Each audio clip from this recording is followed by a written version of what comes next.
Hello, and welcome to Unerasing LGBTQ History and Identities, a podcast for teachers. I'm Deb Fowler, Executive Director of History Unerased. In this season, my colleague Kathleen Barker will introduce you to a few of the characters featured in our Intersections and Connections curriculum, and some fascinating and empowering backstories. We're beginning this season with Pauli Murray. And if that name is new to you, you are not alone. But after listening, we are certain you will agree that we cannot tell the story of America without Pauli Murray. Take it away, Kathleen. Pauli Murray was many things: a Black, queer, legal and civil rights pioneer, as well as an author, lawyer, poet, priest, and human rights activist. As we explored in part 1 of the UnPacking Pauli Murray podcast, they experienced discrimination early in life, growing up in segregated North Carolina. Unfortunately, Pauli continued to face race and gender-based discrimination in their attempts to attend graduate school. In 1938, Pauli Murray applied to a graduate program in sociology at the University of North Carolina. UNC had never admitted a Black student, and the school was technically prevented from doing so by the North Carolina state constitution. This, however, did not stop Pauli from applying. They send me an application blank, and they have written in to the printed application blank race and religion. This has been typed in, so that it stands out apart from a normal form. I think I answered it, but may have said, but what difference does it make? Obviously tongue in cheek. And in due course, I got back a letter from Dr. Frank P. Graham, who was the then president of the University of North Carolina, saying that I'm sorry, but the Constitution and the laws of the state of North Carolina prohibit me from admitting one of your race to the law school. Pauli had hoped that a recent court case related to higher education in Missouri could help them gain admission to UNC. In 1935, the registrar at the Law School of the University of Missouri, a man named Silas Woodson Canada, refused admission to Lloyd Gaines because Gaines was Black, instead offering Gaines a scholarship to study out of state. Gaines and the NAACP sued the all-white university, and the case made it all the way to the United States Supreme Court. On December 14, 1938, the court held that Missouri failed in its constitutional duty to provide equal protection under the law because the state failed to provide equal access to public education within the state. Now, the Lloyd Gaines case, decided in December 1938,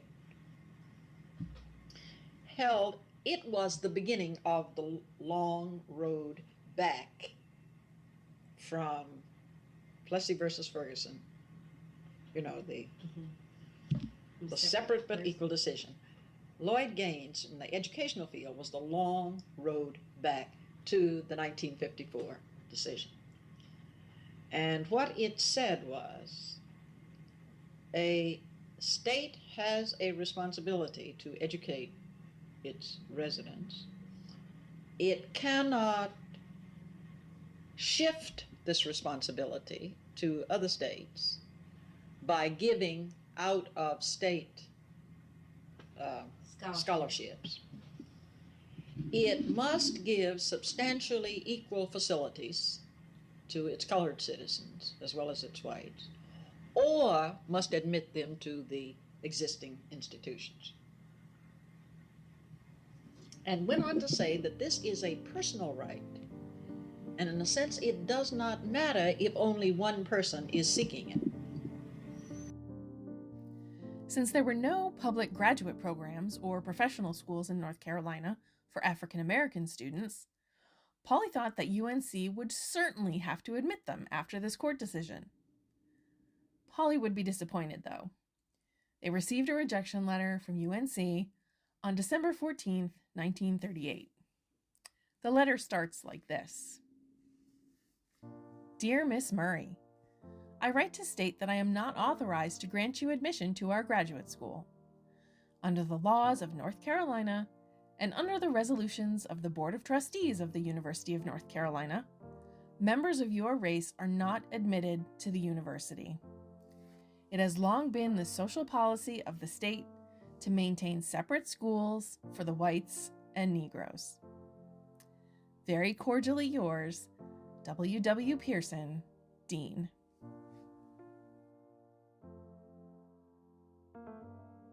The story of Pauli's application to UNC made for sensational news. Some headlines suggested that Pauli was an outside agitator, sent to challenge the university president's commitment to liberal ideas. Although Pauli did have supporters among the student body and the faculty at UNC, the university's leaders ultimately feared that Pauli's admission would cause too much backlash. Murray wanted to sue the university and asked the NAACP to represent them. And it suddenly burst out over the radio, and it became sort of national news. But it was this unidentified negress. It's in the headline. Makes application to the University of North Carolina. This correspondence went back and forth for a while. And then I put the whole stuff together in, like an envelope, and sent it down to the NAACP, namely to Thurgood Marshall. I then got the shock of my life. I learned that the NAACP very carefully picks its cases. Now, they had to win every case. Goes carefully into the background of the person who's going to be the bearer of the case. And all of this being said to a proud Fitzgerald Murray, what does he mean by going carefully into the background of it? But there was a certain kind of, the way I read this was that we have to be very careful of the people we select. They have to be Simon pure, and you're not quite Simon pure enough. I was too maverick. Ultimately, NAACP lawyers refused to take Pauli's case. Despite owning property in North Carolina, Pauli was still legally a resident of New York, and NAACP leaders felt that Pauli's residential status would compromise their legal strategy. Although Pauli wasn't able to sue, this rejection motivated them to write to President Franklin Roosevelt for support. On December 5, 1938, President Roosevelt delivered a speech at the University of North Carolina upon receiving an honorary degree. Pauli was frustrated by the president's speech, which praised UNC as a liberal institution. In response, Pauli prepared a letter to the president. You said yesterday that you associated yourself with young people, and you emphasized their importance in the current affairs of our nation. Can you ask your young Negroes to return to the South? Do you feel as we do that the ultimate test of democracy in the United States will be the way in which it solves its Negro problem? No, President Roosevelt, our problems are not just those of other people. They are far deeper, far more trying, and far more hopeless. The letter goes on to call out the president for his lack of involvement with the safety and acceptance of African Americans in Southern society. Pauli asked President Roosevelt when he would ensure that African Americans could sit down with white students and have equal educational opportunities in the South. Fearing the president wouldn't see the letter, Pauli also sent a copy to the First Lady, Eleanor Roosevelt, a correspondence that started a friendship that would last until the First Lady's death in 1962. Pauli wrote, "You do not remember me, but I was the girl who did not stand up when you passed through the social hall of Camp Terra during one of your visits in the winter of 1934 and 35. Miss Mills criticized me afterward, but I thought, and still feel, that you are the sort of person who prefers to be accepted as a human being and not as a human paragon. Now I make an appeal to you in my own behalf. I am sending you a copy of a letter which I wrote to your husband, President Roosevelt, in the hope that you will try to understand the spirit and deep perplexity in which it is written, if he is too busy. I know he has the problems of our nation on his hand, and I would not bother him to write him, except that my problem isn't mine alone. It is the problem of my people, and in these trying days it will not let me or any other thinking Negro rest. Need I say any more? The First Lady replied to Pauli within 2 weeks, saying, I have read the copy of your letter you sent me, and I understand perfectly, but great changes come slowly. I think they are coming, however, and sometimes it is better to fight hard with conciliatory methods. The South is changing, but don't push too fast. There's a great change in youth, for instance, and that is a hopeful sign. Change didn't happen as quickly as Pauli would have liked, but they remained dedicated to the advancement of African American civil rights. Pauli returned to New York City after being denied admission to UNC, continuing their work with the Works Progress Administration, as well as with labor and civil rights organizations. Pauli took an impromptu stand for civil rights while traveling from New York to North Carolina in the spring of 1940. On March 23rd, Pauli and their friend Mac were arrested in Virginia for violating segregation laws when they refused to move to seats in the back of a Greyhound bus. As so often happened in those early days, an incident would arise out of almost intolerable situations. I mean, a person could be pushed into a position where there was just nothing you could do, almost, but just fight back. My friend and I were traveling from New York down to Durham to visit my 2 aunts, at the ancestral home for Easter. My friend was West Indian in background and could not believe that there were such things as real segregation laws in the South. Her name was Kathleen McNeil. Knowing that Mac was volatile, I did everything I could to try to borrow a car to make this trip. And it wound up that on Easter Eve, we were headed from Washington to Durham on a Greyhound bus. The bus we started out on was a long, very nice bus, plenty of room. And we probably sat somewhat to the rear of the center of the bus. We stopped at Richmond, I guess, for a rest stop and lunch stop or whatnot. When the bus stopped in Richmond, Virginia, all of the passengers were required to transfer. Unfortunately for Pauli and Mac, the new bus was too small to accommodate all of the passengers traveling south, and they were forced to ride in an older, less comfortable substitute bus. And so we got in and sat, again, slightly rear of center. The way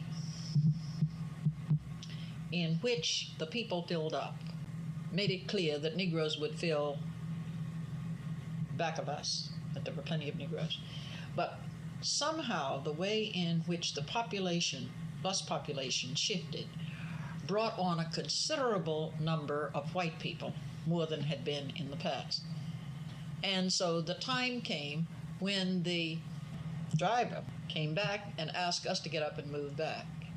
When I'm looking out the window and seeing that when those Negroes get on, there are going to be enough Negroes to take care of all of that back, so there's no reason for me to move. And we so inform him. By this point in the ride, Mac had developed a sharp pain in her side and refused to stay in the uncomfortable seat or move to a broken one. Pauli approached the driver, a man named Frank W. Morris, about moving, but he refused their request. When the bus made its next scheduled stop in Petersburg, Virginia, Pauli and Mac dashed to more comfortable seats closer to the front of the bus, although they were careful to maintain the color line and sit behind all of the white bus passengers. Nevertheless, Morris spotted Pauli and Mac in their new seats and insisted that they move back to their original, uncomfortable place, threatening to have them arrested for violating segregation laws. And it appears, since I want to get home for Easter, I don't want to be arrested. What am I making all this effort for, to get home to my folks for Easter? Apparently they're prepared to make the compromise that we move back to this seat.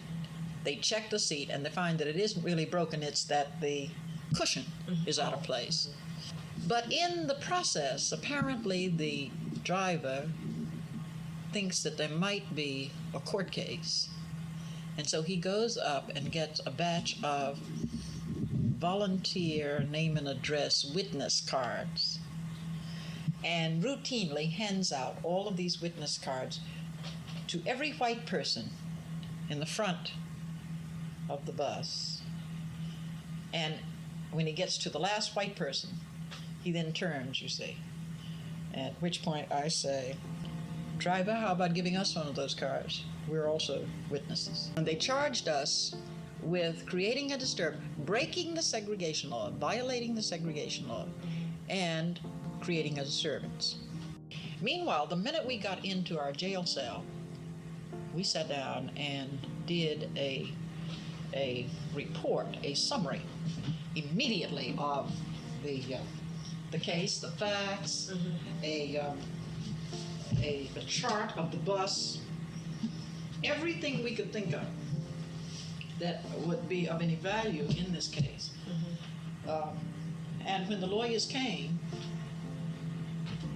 we presented it to them. And they looked it over and they said, well, this is practically as good as a lawyer's brief. And so it implied that you should study law. Well, I throw this in because this, again, is one of the pointers toward law school. Pauli and Mac spent 3 nights in the segregated jail of Petersburg, while local members of the NAACP tried to secure their release. When the state discovered that the NAACP was going to challenge this and probably use this as a test case, it withdrew the charge of the segregation statute and left standing the creation of a disturbance. They convicted me, and Roy Wilkins informed us that the NAACP could not afford to appeal the case, and therefore we would have to, either pay the fine, go to jail. And we refused to pay the fine. We went to jail. While in jail, began to use Gandhian tactics on the jailer with some modest success. The jailer who had threatened to throw my you-know-what in the dungeon when I came in, as we went out, apologized. The way in which Southerners very often used to not only apologize, you are sort of the better kind. He insisted on taking all of our books and pencils and typewriters. And by this time, it was known that the White House was interested in the case. My sister here in Washington had interrupted Mrs. Roosevelt in the middle of a garden party and told her sister had been arrested in Virginia, and Mrs. Roosevelt had called the governor of Virginia. And by this time, somebody alerted the people in Petersburg, be careful. Pauli and Mac appeared before a judge on March 26, 1940. The judge dismissed the charges related to violating segregation codes, thwarting Pauli's opportunity to attack segregation from a legal standpoint, at least for now.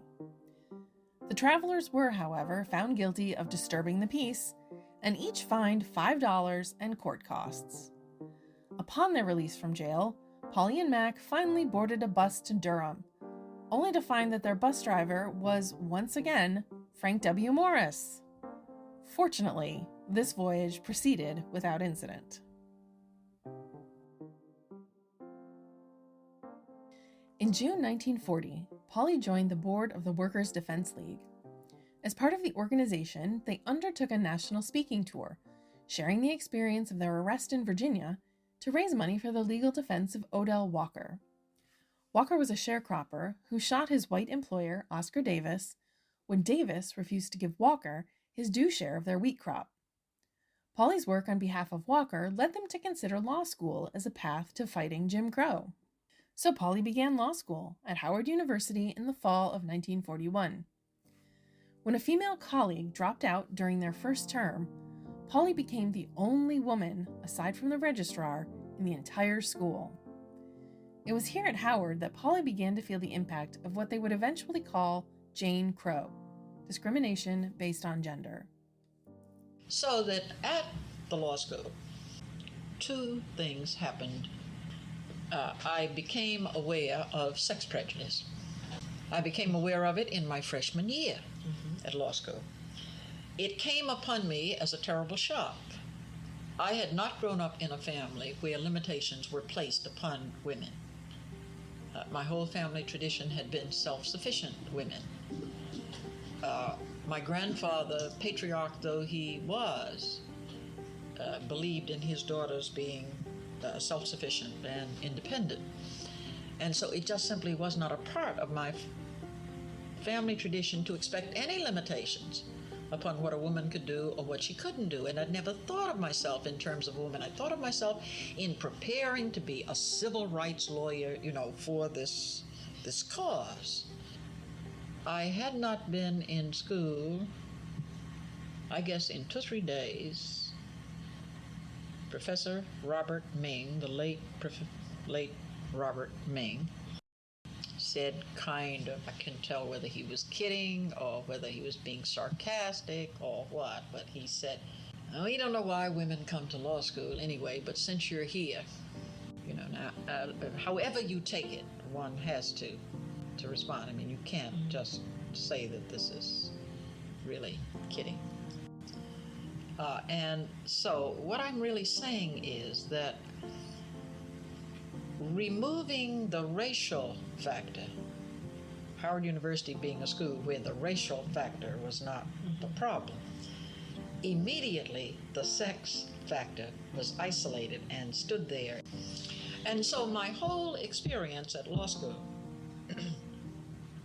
was an experience of learning really for the first time what in a way, a crude kind of sexism can be. This is the beginning of my conscious feminism. It began at Howard University back in the 1940s. In 1944, Pauli took a course with Spotswood Robinson III.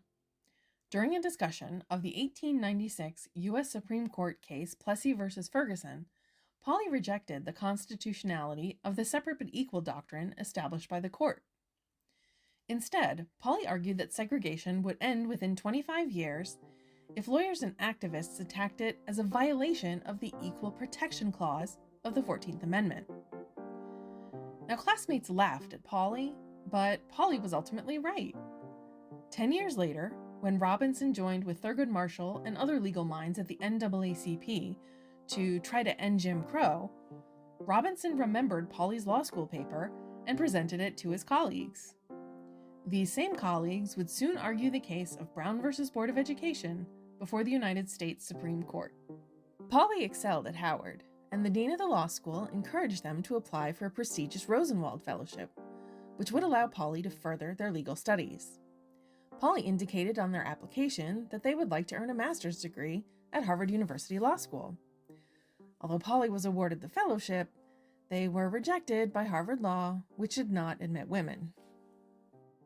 Although my Rosenwald Fellowship called for graduate study of law at Harvard, Harvard rejected me because of my sex. I did not know that Harvard did not admit women and did not believe my professors and fellow students when they kidded me and said how Harvard would not let me in because I was a woman.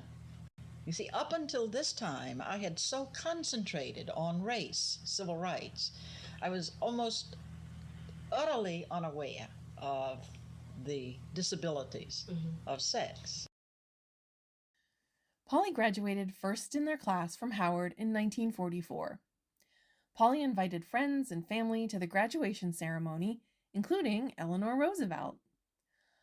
Although Eleanor could not attend, the First Lady sent Pauli flowers and invited Pauli and their family to tea at the White House to celebrate. Pauli was very busy after graduation. In 1945, they accepted the position of Deputy Attorney General for the state of California, the first African American to hold that position. They also continued to research and write, publishing their first book, States' Laws on Race and Color, in 1950. Funded by the Women's Division of the Board of Missions of the Methodist Church, the book illustrates the social and economic costs of segregation, as well as the unconstitutionality of segregation laws. Thurgood Marshall of the NAACP referred to Pauli's work as the Bible of civil rights litigation, and it became part of the foundation for the NAACP's arguments in that landmark Supreme Court case, Brown v. Board of Education. In 1956, Pauli published their family autobiography, Proud Shoes, and also joined the law firm of Paul, Weiss, Rifkind, Wharton, and Garrison. Pauli was the only African American at the firm and one of just 4 women. Here, though, Pauli made 2 important connections. First was to Irene Barlow, the firm's staff manager. In the late 1950s, Pauli and Irene began a relationship that would last until Irene's death in 1973. While at the firm, Pauli also crossed paths with a young summer associate named Ruth Bader Ginsburg. Ginsburg was so inspired by Pauli's civil rights and women's rights work that she listed Pauli's name on the legal brief for the landmark 1971 U.S. Supreme Court case, Reed v. Reed. This case established that the Equal Protection Clause of the 14th Amendment prohibited discrimination based on sex. Pauli was a fierce advocate for women's rights and had direct personal experience in the ways in which race and color intersected to further disadvantage women of color. In 1961, President John F. Kennedy created the first Commission on the Status of Women. It was chaired by former First Lady Eleanor Roosevelt, who invited Pauli to serve on the Commission's Committee on Political and Civil Rights. The committee was tasked with deciding how best to use the nation's legal and political systems to combat gender discrimination. Once again, Pauli argued that litigation under the Equal Protection Clause of the 14th Amendment was the best course of action. The Civil and Political Rights Committee of the President's Commission on Status of Women came first. There I did, at the request of the Commission, I did a study, a re-examination of the 14th Amendment with respect to state discriminatory laws and practices with regard to sex, and urged that the 14th Amendment be used, using the civil rights precedents, to take advantage of the civil rights precedents to make the 14th Amendment clearly applicable to discrimination, state enforced or governmental discrimination because of sex. My strategy there was that up until that time there had been almost no possibility of the ratification of an Equal Rights Amendment. And that what we ought to do in the meantime, since there didn't seem to be an opportunity for a breakthrough, I was not per se opposed to an Equal Rights Amendment. I just felt it was unrealistic to suppose that it would happen, that we should take advantage of the 14th Amendment. In practical history, this is exactly what has happened. In 1965, Pauli worked with the American Civil Liberties Union on the case of White versus Crook, which challenged Alabama's exclusion of African Americans and women from juries. Pauli wrote a portion of the ACLU's brief demonstrating the intersection of race and gender discrimination. they included an article entitled Jane Crow and the Law, which was written by Pauli and Mary Eastwood, an attorney that Pauli met during their work on the Committee on Political and Civil Rights. The article discussed Title VII of the Civil Rights Act of 1964, comparing Jim Crow laws and discriminatory laws against women. Title VII created the Equal Employment Opportunity Commission, while also outlawing employment discrimination on the basis of race, color, religion, sex, or national origin. One common parallel factor about race and sex discrimination are that they are biological. They are biologically permanent characteristics of the person. Age is not necessarily biologically permanent. You grow from a child to an adult to an alien may become a citizen. A person who is in one profession may move over to another, but where you have a permanent characteristic, i.e. color, race, or sex, it is on the basis of one's birth that one becomes a member of that caste, so to speak. This is completely imposed upon one by society, and there is no way that one can escape, except as the society is chained.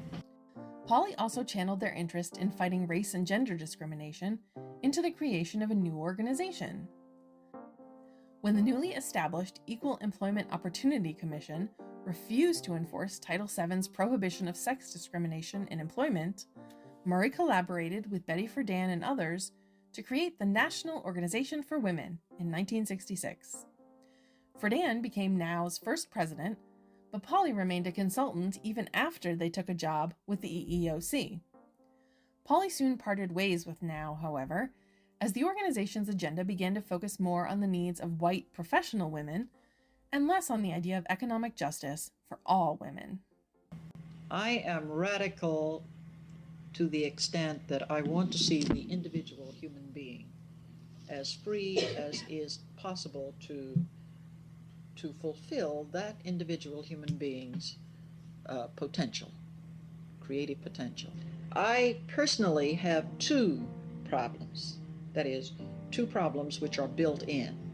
I must always be concerned, not theoretically, but I must be involved with and necessarily concerned with racial liberation. But I must also personally be concerned with sexual liberation, because the two, as I often say, the two meet in me, the two meet in any individual who is both woman and a member of an oppressed group or a minority group. Pauli eventually moved into academia, teaching at Brandeis University from 1968 to 1973. Pauli taught the university's first courses in African American history and women's studies. In 1976, Pauli received a Master of Divinity degree from the General Theological Seminary. Their thesis was titled Black Theology and Feminist Theology, a Comparative Review. Pauli was the first African American woman ordained as an Episcopal priest and was among the first generation of Episcopal women priests. In 1977, Pauli performed a service at the Chapel of the Cross in Chapel Hill, North Carolina. This is the same church where Pauli's grandmother, an enslaved person, had been baptized. Pauli continued working in the ministry until their death from pancreatic cancer on July 1st, 1985. Murray wrote and published poems throughout their adult life. Perhaps their best-known poem is Dark Testament, which includes the lines that could be their epitaph. I speak for my race and my people, the human race, and just people. Then let the dream linger on. Let it be the test of nations. Let it be the quest of all our days, the fevered pounding of our blood, the measure of our souls, that none shall rest in any land, and none return to dreamless sleep, no heart be quieted, no tongue be stilled, until the final man may stand in any place and thrust his shoulders to the sky, friend and brother to every other man. Kathleen Barker is History Unerased Program Director and is a library and information specialist and public historian with 20 years of experience as a museum and library educator. This podcast is funded by the New York City Council. It was developed by History Unerased and produced and edited by Dinah Mack, Kathleen Barker, Amanda Hurwitz, and me, Deb Fowler. Our Unerasing LGBTQ History and Identities podcast theme music is 1986 by Brother D via Tribe of Noise. I'm Deb Fowler. Thanks for listening.